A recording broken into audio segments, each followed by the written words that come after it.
Lord Jesus shall be revealed from heaven with his mighty angels in flaming fire, taking vengeance of them that know not God and that obey not the gospel of our Lord Jesus Christ, who shall be punished with everlasting destruction from the presence of the Lord and from the glory of his power.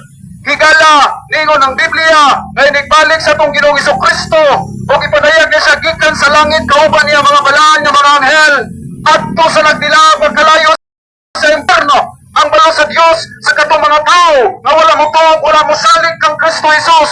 Higala adto sa nagdilag pagkalayo sa impierno ang balo sa Dios sa katong mga tao nga wala mo tuog, wala mo salig, wala mo dawat kang Kristo Jesus adto sa linaw pagkalayo sa impierno ang balo sa Dios sa katong mga tao nga mga wala mo tuog ug wala mo salig ug wala relasyon sa atong Ginoong Jesucristo ug wala pagpakabana sa pulong sa Dios ug katong mga tao nga wala mo tuman sa mayong balita. Higala ang mayong balita nga among giwali diri kaninyo nga among gidawat nga si Kristo Jesus namatay tungod sa atong mga sala ug siya gilubong ug sa katulo ka adlaw na banhaw sumala sa mga kasulatan nga nay 500 kapin ka mga testigo nga nagpamatuod nga atong Dios nga buhi na banhaw gikan sa mga patay ug si Ginoong Jesucristo siya lamang ang Dios nga tinuod ug wala nay lain pa. The Bible says in 1 John chapter 5 verse 20, Jesus Christ is the true God and eternal life. Siya lamang atong yupuan. Higala wala nay lain.